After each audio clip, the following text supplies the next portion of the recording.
Good evening, everyone, and welcome to the Wednesday, August 10th live stream for studentloanjustice.org.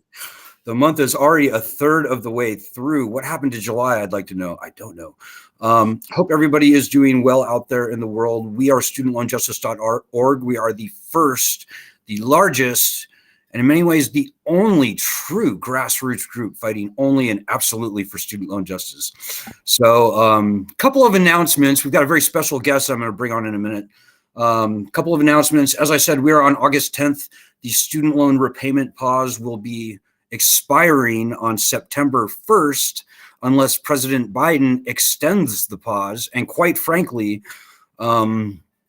we're wondering what's going on over there in Washington, D.C. In months and years past when they've extended the student loan repayment pause. They have done it a good month, if not 2 months before this deadline elapsed.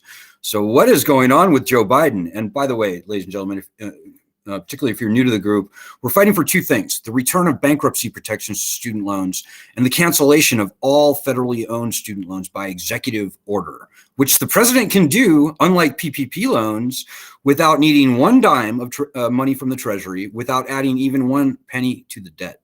There is no cheaper or easier way to stimulate the economy. And let's face it, ladies and gentlemen, the student loan system is failed and at this point probably needs to be replaced. So we're expecting far more from President Biden by September 1st than just an extension of the repayment pause.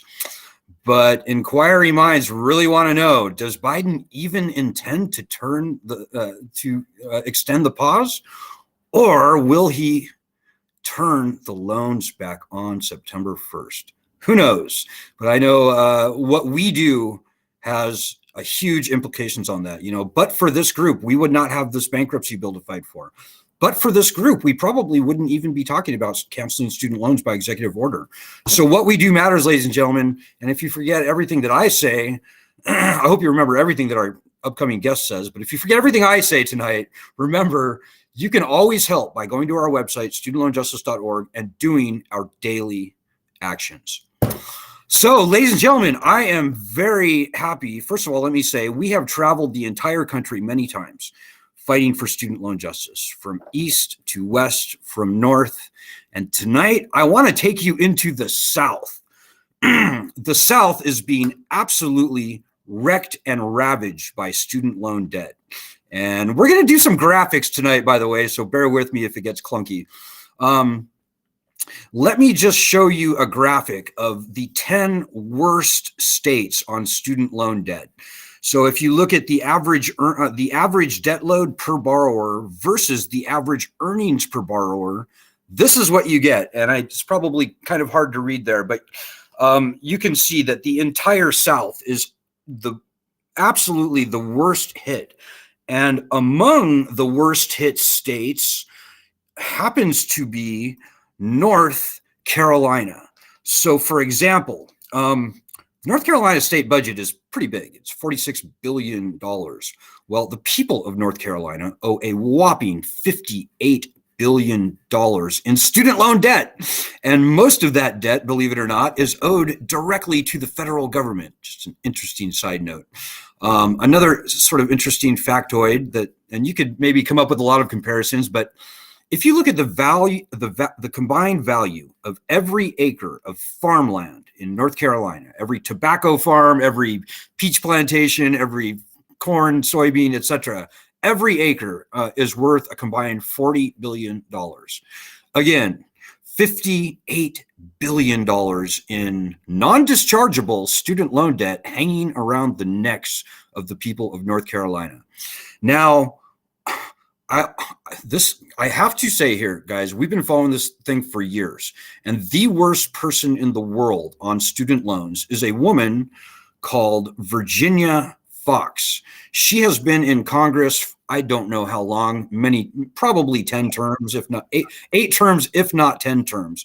She lives in a very quote unquote safe district in North Carolina. But I'm here to tell you, there is a guy in North Carolina named Kyle Parrish. He really endeared himself. I saw a video that he made the other day, and I'm not going to play it here just for time purposes, but I'll just say He said three things. He said two important things. First thing he said was that student loans should be dischargeable in bankruptcy. That is our number one goal, having studied this thing for 17 years now. He said another thing: student loans ought to be canceled. And he said a third thing too, that college should be free, and we don't take any position on the issue, but I think a lot of people feel the same way. If college in Russia, in Mexico, in Cuba, in China, and many other places is free, why can't it be here?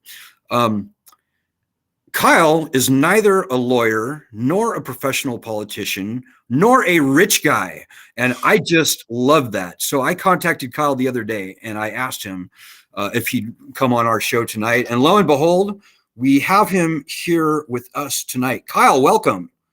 Thanks. Much appreciated. So let me just do this here. So Kyle, thanks for coming on the show, first of all. I know your district is kind of a tough one, but if you could just maybe sort of tell me a little bit about yourself and why you came to say the things that you did on the student loan issue.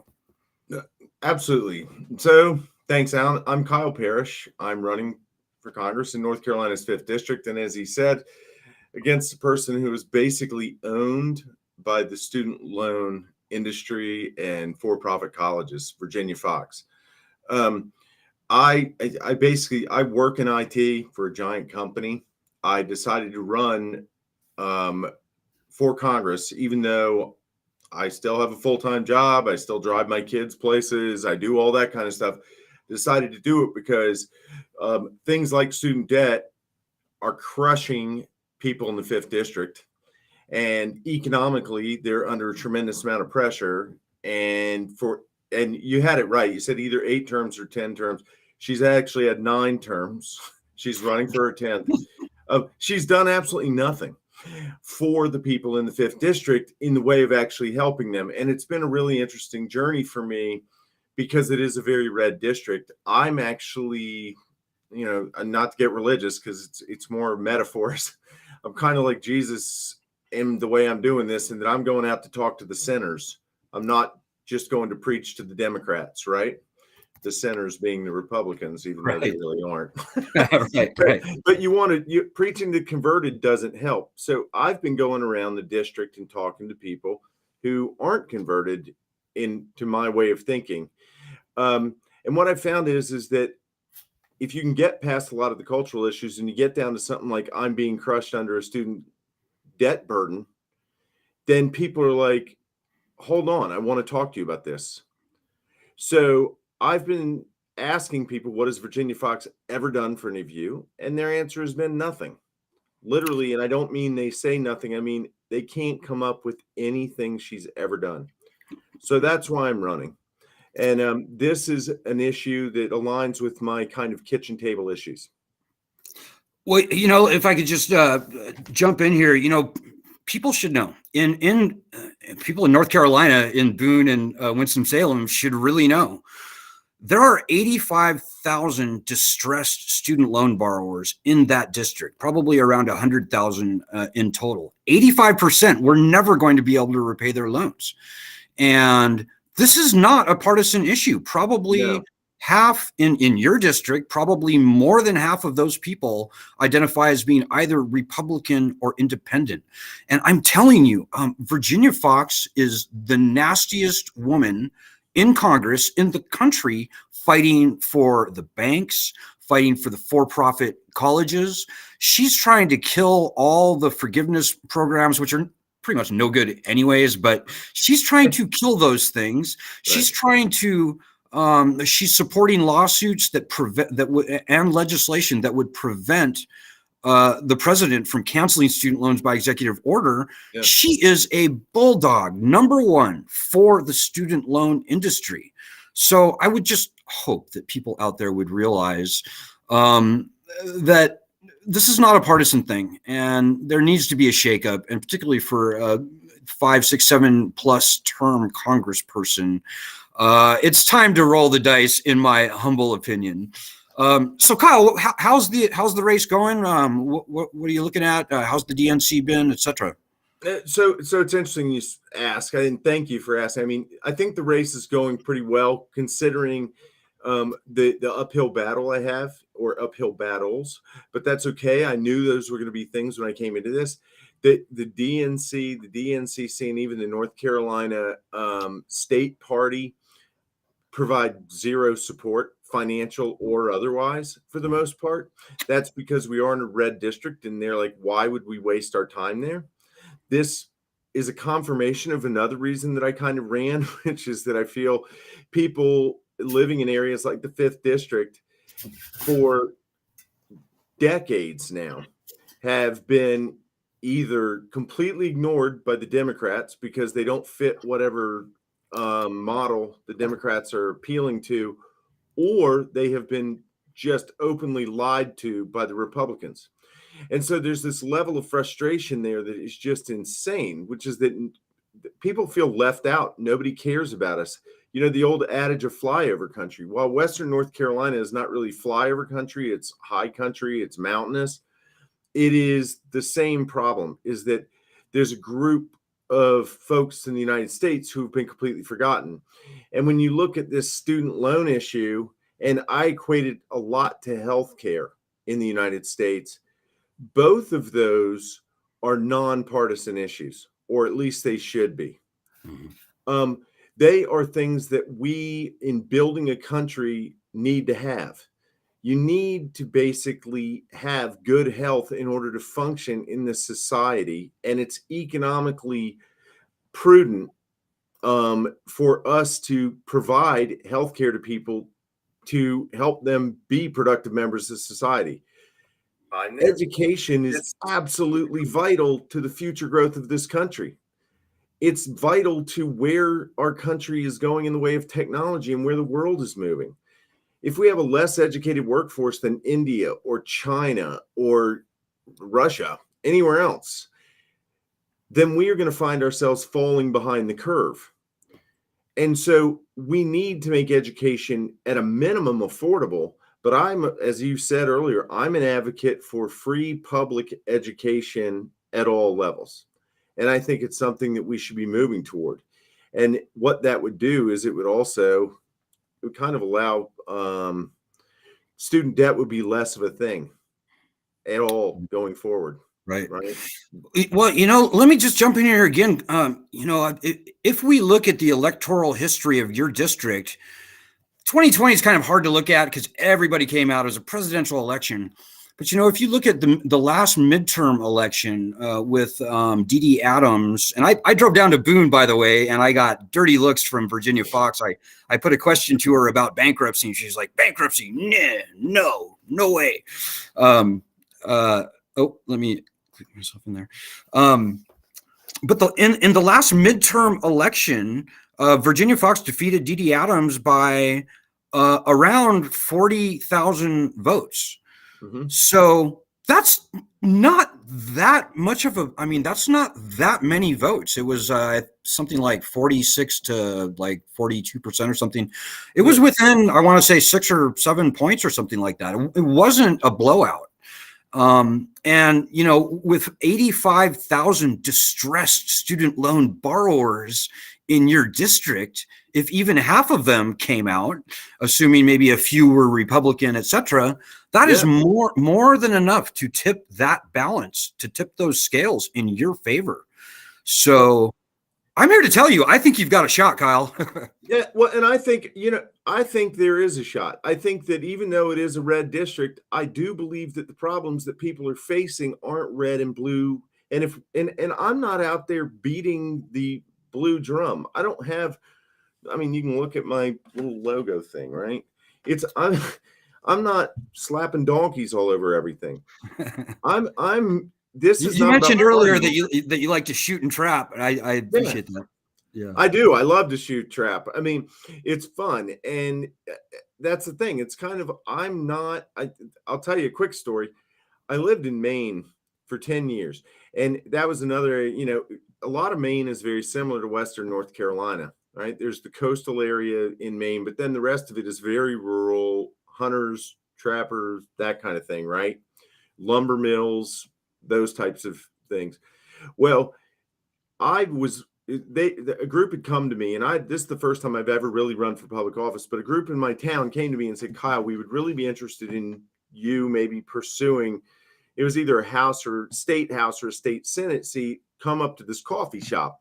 I was like, okay. So we came up, started asking it. People loved everything I had to say until somebody said, how do you feel about guns? And I said, I've got and at the time, 2 young daughters. I said, we like to go over to the Scarborough Fish and Game and shoot trout. And you've never seen the faces change. These people are like, guns? And I was like, it's a sport, right?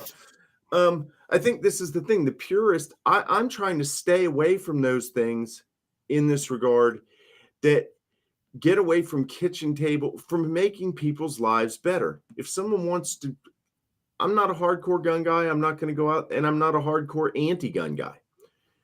I'm more worried about kids getting educations, kids not being broken by their educations, older people getting health care, people with those kids having good jobs, those types of things. I want to talk to the people of the fifth as people of the fifth, not Republicans and Democrats. And I think with that message and the fact that I actually really do care about it and feel that way, I'm hoping that some people say, you know what, he's actually a pretty good guy and she's been pretty useless. Let's give him a shot. Right? Well, I can tell you, Kyle, you're just checking all the boxes on this end. We have seen the student loan issue, for example, be crammed into the partisan divide by cultural issues that the federal government is probably really not that great at solving in the first place. These cultural issues that have been with us forever will be with us for a while. And, they use those to distract from the money issues. And I'm not a conspiracy theorist, but I have seen the wealthy elite love us arguing about cultural issues rather than kitchen table, common sense, economic, the issues that you just mentioned. And so I appreciate your thoughts very much. Hey, Kyle, we've got a bunch of questions here. I hope you don't mind fielding a few. And let me apologize in advance, guys, if we cannot get to all your questions. Sorry about that. So Lisa Ansel is with us today from Los Angeles. Derek Williams, who I happen to know is living near Boone, North Carolina. Yes. Says hello. Thank you. We really appreciate you. So Crispy Street says, I think you answered it, but in the past, how much time before the this is a expiration question for me, I guess. It's been about typically 1 or 2 months before the expiration of the repayment pause was when that happened. But Lisa Ansel asks, Kyle, how can we support your campaign from across the country? Good question. So this is a great question because technology is a beautiful thing. So there's 3 things. Paul Wellstone, a great guy in the past who unfortunately was killed in a plane crash, said there's 3 things campaigns need. They need volunteers, they need donators, and they need volunteers who will go find people who will donate, right? So there's really 2 ways you can help this campaign. And I know a lot of people don't have a lot of spare cash. I certainly don't have a tremendous amount of spare cash, but donation is always something. The other thing is, though, and I'll go back to the technology piece, is that we're getting ready to start up phone and text banking. And that would mean anybody from anywhere who has a phone could actually join our phones and text banks to call people in the 5th district or to text people in the 5th district on behalf of our campaign. So if you don't have money, that's great. I get it. But we would love to have you go to KP, the number 4 NC, kpfornc.com or KyleParrishForCongress.com. They both work. And sign up as a volunteer. And so you could join our phone and text banking, because that would be tremendously helpful. And again, a lot of it, with me being a first-time candidate, is getting name recognition out there, getting people to even know I exist, right? So having conversations like this, but just letting people know. Also, and Lisa's been great at this on Twitter, is retweeting things that resonate with you. I would never ask anybody to retweet or back up something they don't believe in. I'm a values-driven person, but if you see something that I tweet or I put on Facebook or whatever that resonates with you, share it with your friends. Tell your buddies to follow me on Twitter, Facebook, Instagram, and those things. Those are all ways you could be helping the campaign. And that will empower me to help you guys, right? Well, fantastic. We have a bunch of comments here. I almost don't know where. I almost know which one it is. So Terry Dodd, thanks you for taking time out of your busy schedule. Derek Williams is maybe a little disappointed in Dee Dee Adams that she didn't listen and so forth. Doug Harvey, thanks you for taking this on. Gordon Wayne Watts, one of our stalwart, and we're not fiercely nonpartisan group. Yeah. Republican Gordon Wayne Watts says, tell Kyle that many Republicans and conservatives support him, which I just did. Derek Williams says, literally every conservative in the 5th district knows and loves someone who is crushed by student loan debt, either a spouse, a parent, a child, a grandchild, a best friend, something. Someone you're cared about and love is being crushed by these loans. And if you really care about them, you won't vote for Virginia Fox. Good people don't let other good people vote for Virginia Fox. I agree with that. Yeah. Can I add what you just said, what you mentioned? I think a lot of people sit around and they think these student loan problems are all just like kids who made bad decisions and signed up for something that they shouldn't have signed up for. And now they need to pay the price and their responsibility. And what a lot of people don't realize is there are parents and grandparents and aunts and uncles that were trying to help their kids become successful, to give them better lives, who got caught in this web of fees and interest rates and everything else that are now in their retirement are being crushed by this stuff. It's not just millennials who can't afford houses, which is a huge problem too. But this is a multi-generational burden that we have here. And it's one that needs to be lifted. I mean, which is why I'm for canceling student debt. You know, we haven't taken one student debt payment since March of 2020. And if somebody did send the payment, they're entitled to get the refund, right? Why, if we just canceled them forever and said, okay, we're going to postpone them forever, what impact would that have, right? I mean, honestly, economically. If I could just jump in here, I can tell you. So the best studies I've seen say that GDP will be increased by about $100 billion per year by canceling these loans. However, they don't take into account the increasing borrowing capacity. So people will be able to buy homes and start businesses and so forth. So it's much larger than that. But even in North Carolina alone, with $60 billion clicking off on the state in student loan debt, interest alone on that, just in the state of North Carolina, is on the order of $3.5 or $4 billion that is right now being sucked out of the state and sent to the books of Washington, D.C. So I think the economic stimulus would be tremendous. Well, it's interesting you say that. I think there's an economic stimulus component, but I also think that stimulus, one of the problems that the retort to that by some people would be, oh, but Alan, now you're going to create more inflationary pressure by freeing up this cash, right? Well, sure. Here's my response to that. Since March 2020, people had these student loan pauses, and thank God, because there were a lot of people, as you pointed out earlier in the broadcast, I believe, that weren't able to pay these things anyway. So now they didn't have the stress of that.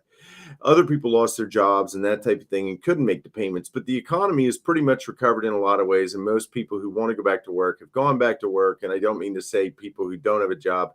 I'm certainly not denigrating anyone, but there are people I think have recovered in a lot of ways over this time, at least to their pre-pandemic income. Well, but they're using that money now. So that whole inflationary pressure argument is nonsense. Exactly. So even if you, like I said, if you just now, Biden came up and said, you know what, I'm not going to make it a 6-month hiatus. I'm going to make it a 2100 hiatus. Right? Yeah. And he just, right? It would not. You hit a key point. I'd just like to add to your very valid claim. Inflation right now is costing the average household somewhere around $500 a month. Canceling student loans at most would would increase their monthly income by $400 a month. But all that increase already happened, as Kyle pointed out, because the loans have been on pause for years now. So, Yeah. so to say that canceling student loans would increase inflation is just absolutely balderdash. So. Well, it is. It's nonsense. And I think that's the thing. We need to be very clear in saying that these things are nonsense and not letting people get away with the argument. And the other thing is I do want to say categorically, I had student loans. I put myself through college mostly because I was a ne'er-do-well and my parents got sick of paying for it. And so I had to. My wife also borrowed money to get through college, and we both paid off our student loans. That being said, so what, right? I still support cancellation of student loans and free public education because, it used to be that people got smallpox. Just because people used to get smallpox doesn't mean we need to keep getting smallpox. And that's the same thing with these student loans. We got to figure out we're destroying things with the way we've modeled this. So if anyone also tells you, oh, everybody who paid off their student loans would be angry about this, I'm one person who's not, right? I believe that, and also the cost of college, I could work a summer at minimum wage and pay my tuition for the most part. You can't do that now. Right. Absolutely not. The cost of college is through the roof. And so there are things that we need to confront here, and it's vitally important, right? Absolutely. And, I can tell you with people like Virginia Fox in office, it's just not going to happen. Virginia Fox is doing everything. And she says that she's against the student. Like she says bad things. She's like, oh, it's a waste of government money and we should get rid of it. But she doesn't mean that. She fights tooth and nail to keep this lending scam going at every step in the way. And as long as people, and I have to tell you, Kyle, I don't know what's going on. Maybe you can tell me. In North Carolina, some of the worst people in the nation in Congress reside. It's Virginia Fox is the queen of the swamp. Don't get me wrong. Henry, isn't that his name? And Ted Budd and Bishop, Budd, Richard Burr, and thank God he's gone, Madison Cawthorn. And again, we're a nonpartisan group, guys. We pretty much hate the Democrats and the Republicans. One maybe a little more than the other, quite frankly. But I'm telling you, and party or whatever their party is, it doesn't matter. There are some nasty people in North Carolina. So Indiana's bad, but I think North Carolina is just the worst. And I'll be darned if I can understand that. It's actually, they've got a history of nasty politicians here. I mean, you got to remember Jesse Helms. He was one of the worst years ago. So, yes. I mean, yeah, but I think, it gets off track around this kind of thing. But I agree with you completely. I don't understand. There's a guy named Bo Hines who's running in the 13th district, who's 26 years old, never had a job. And he's actually the Republican nominee for Congress. I mean, it sounds like another Madison Cawthorn, another silver-spooned, sharp-tongued. He absolutely is. He at the age of 26, never having a job, he lent his own campaign $775,000. Yeah. So, but that's a whole different story. Let's go back to Virginia. Virginia Fox's largest donor is Full Sail, which is a for-profit college. Yes. Full Sail has been accused of fraud on multiple occasions and had to pay a lot of money back in tuition for making false claims. I can tell you, I'm sorry to interrupt, but I just have to say we get submissions from people being hurt by their student loans all the time, tens of thousands of them. Full Sail University is the #1 school that people complain about. Full Sail University, bar none. Sorry. No, and I mean, I can't speak to whether they are the worst of any particular thing, but I can tell you that they are lining Virginia Fox's pockets, and so are there's like San Jacinto College. If you go and look on OpenSecrets.org, you can see all the people that give to Virginia Fox, and her number 2 group is education. And it's all for-profit people who get the loans. Because if you think about it, how do these for-profit colleges make money?